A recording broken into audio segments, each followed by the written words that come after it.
Yo, what's up mga bossing? For today's video, Toyota Vios. Nakabitan ko siya ng Bosch Europa. Yan. Okay.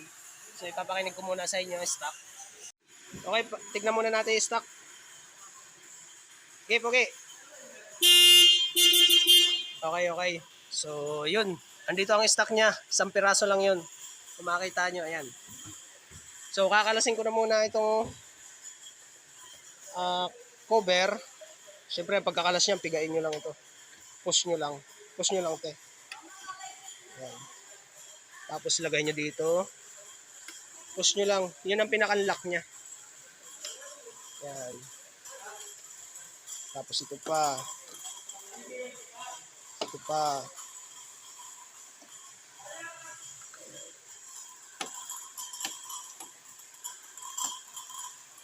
Okay. So, ayun.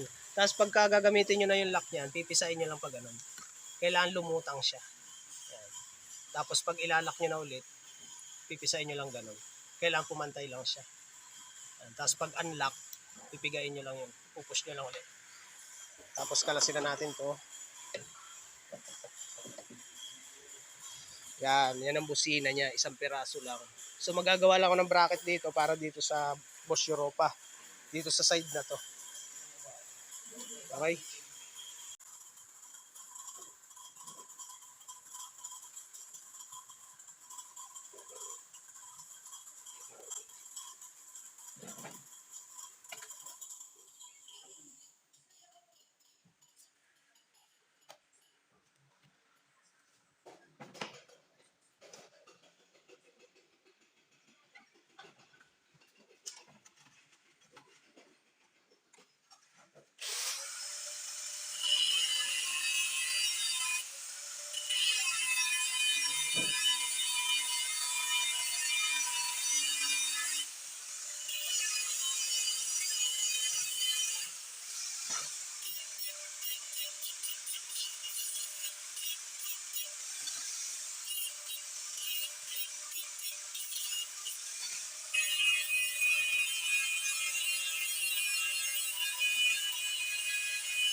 Yo mga boss, nakapaggawa na ako ng bracket. So, gumawa muna ako ng isang 5 inches at isang 15 inches. Dito ko ilalagay mga boss. Ayan, pag ganyan. Okay. Yung stock na busina, hindi ko na rin kakalasin yun dyan. Tapos itong bracket na ito, i-attach ko na lang yun dito. Ayan. Okay. So, magbe-bend pa ako dito. Ipapakita ko na lang sa inyo kung paano mag-bend. Tapos magbubutas pa ako dito. Okay?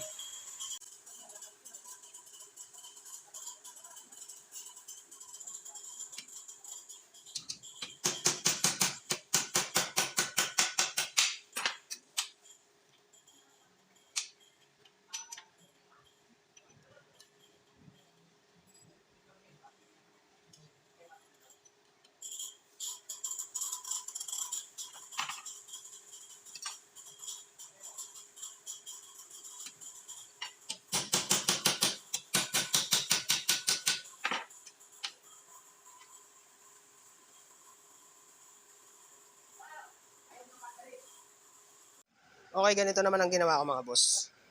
Yan. So dito, nagkana lang ako ng ganyan. Ginrinder ko lang yan. Siguro mga ano lang yan, 3/4.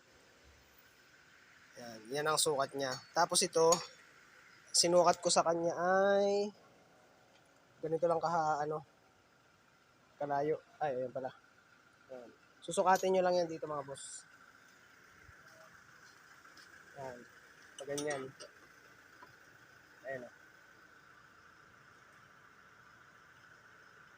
Nakita nyo? Kaya nilagyan ko ng kanal para tumaas. Para humabol dito sa kabila. Okay? Tapos dito yung sukat niya. Kailangan isukat niya yung tornilyo doon. Tapos yung dito naman, ang ginawa ko, divide lang siya. Kung ano yung divide dito, nasukat, siya din dito. Yan. Tapos dito naman, nag-bend lang ako ng ganyan. Kasing lapad lang yan ito. Yan. Kung ano nilapad nung bracket, siya din lapad ang ginamit kong bend. Pati dito. Yan. Tapos dito magbabawas pa ako. Yan. Ito, puputulin ko pa yan. Tapos bubutasan ko rin sa gitna ito. Okay. Yun. Kaya ako nasukat yan. Sinukat ko lang yun dito. Kailangan bago kayo magputol doon sa bracket para dito, susukatin nyo muna dito sa bracket no pagkakabitan natin ng busina. Doon kayo magre-rely ng sukat doon sa pantay niya. Yan. Okay? So pagka nasukat nyo na yun, pwede na kayo magputol. Okay? Ito yung walang ano. Kaya ginamit ko dito ay 5 inches na bracket para pag bend ko, magpuputol na lang ako. Yan. Yan ang puputulin ko. Ito. Tapos guguhitan ko na dito para mabutas ko na. Yun, bubutasin ko na rin. Tapos ay isusukat ko ulit ang actual dun sa pwestuhan ng mga tornilyo.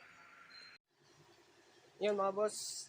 At dahil nga naputol ko na yung bracket, yung ginawa kong L, tapos ay itong mahabang bracket na tayo nabutasan ko na, wala pa yun sa busina, tapos ito nabend ko na rin, okay na, naputol ko na rin. So ganito naman ang pag-install niyan. So dito, itong bracket na to, dito yan nilalagay.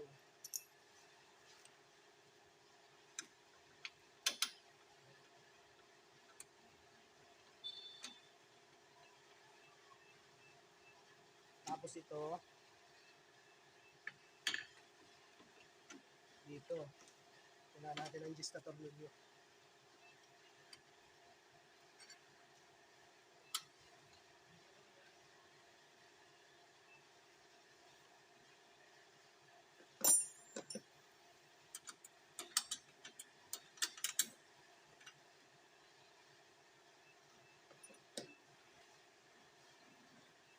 Yan, ganyan ang setup niyan mga boss. Okay. Tapos dito, yan, pinutol ko na yan. Makakapaan nyo naman dito. Nilusutan ko lang yan ng marker para makita ko yung kung hanggang saan ko puputulin.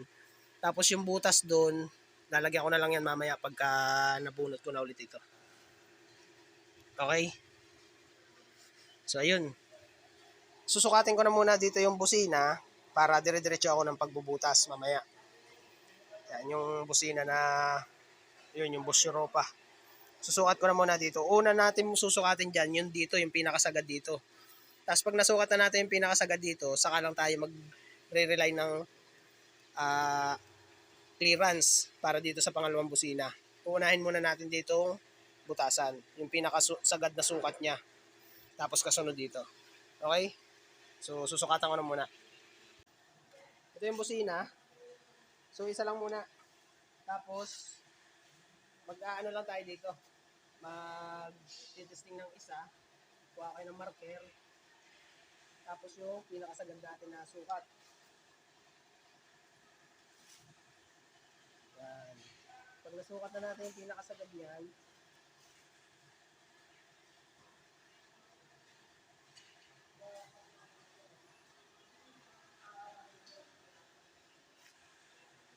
yun.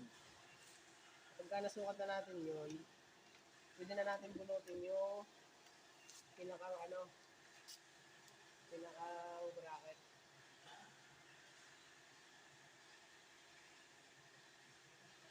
Yan. Tapos pagka na-markeran na natin yun, bunutin natin yan.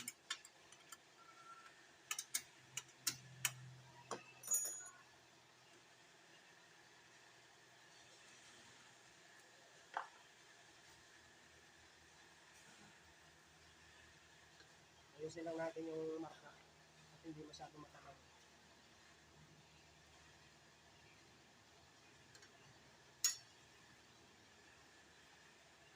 Kapag nabunot na natin yung pinaka-bracket, pamarka natin ang panibago yan.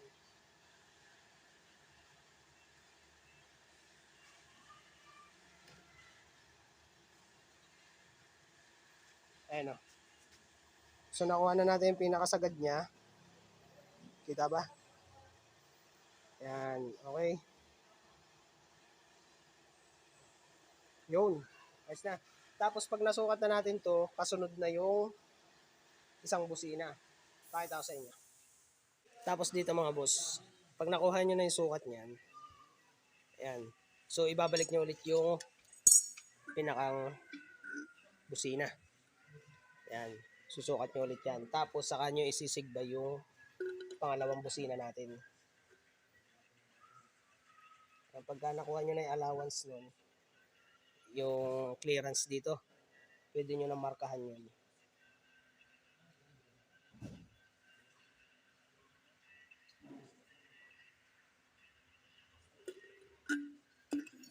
Ayan o.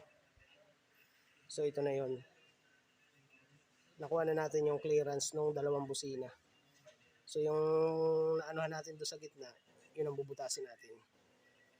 Yan, okay. Saan na ba yun? Kita ba? So yun, bubutasin ko na to. At ayan nga mga boss, dahil nga napinturahan ko na, nabutasan ko na rin, so pwede ko na yung ilagay dito. Tapos yung ating busina, yan ang ginawa ko, 4 meters na wire, tundilaw, tapos inihinang ko lang yan ng pagayaan. Yan, may allowance na rin yan kasi ang clearance lang naman ng ating busina ay ganun kalaki. Yan, tapos nag-standby na rin ako ng wire para sa 86 ng relay. Yan, ipa-plug ko lang ito doon sa original socket niya ng busina. Tapos ito na yon. Ito yung para sa 86 at 8785 ng relay. Itong dalawang wire na to. So ngayon, ikakasa ko na yan doon sa doon sa bracket. Isasabit ko na. Okay? Yan, ganyan ang itsura niyan.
Yan mga boss, naikabit ko na.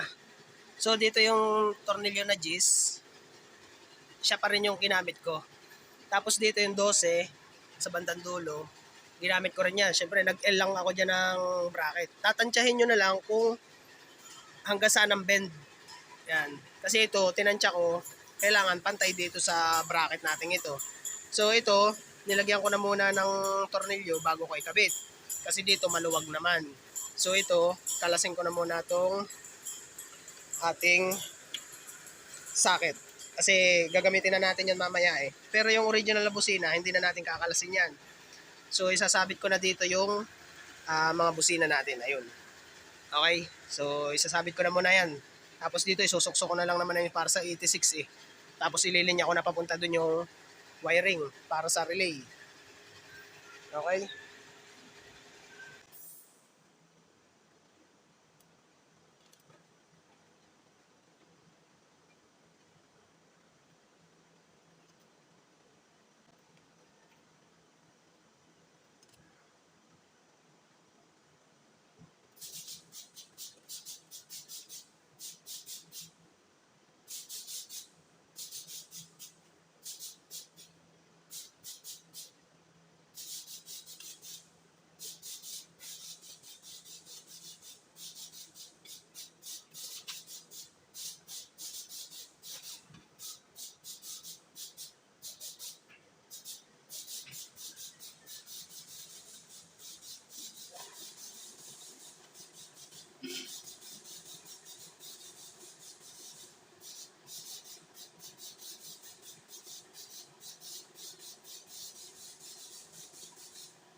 At ayan na nga mga boss, na isabit ko na yung busina.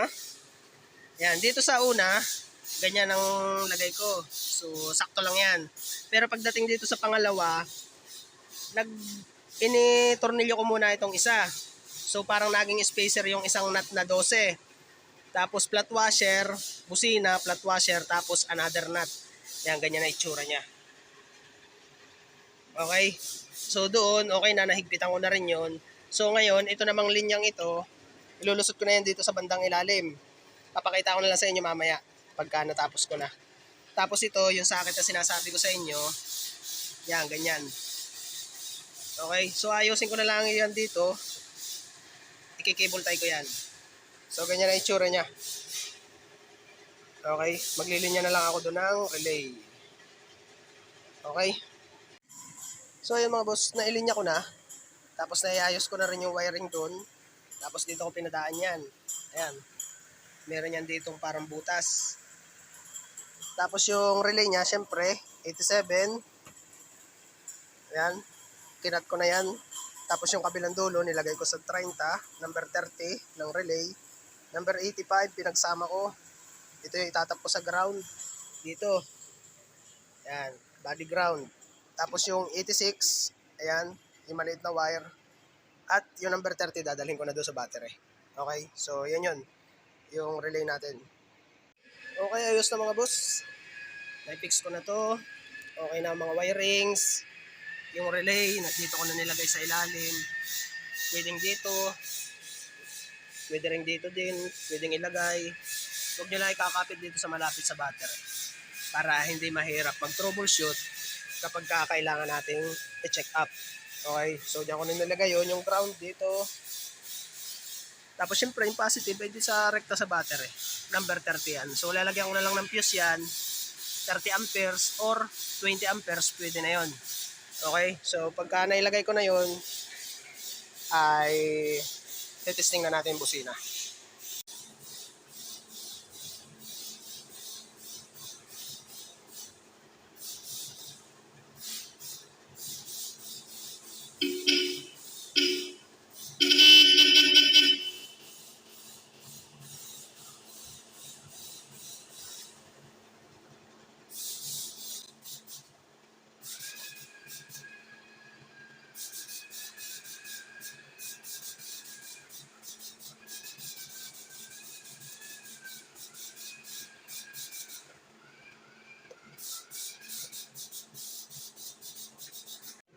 Yun mga boss, ayos na. Toyota Vios.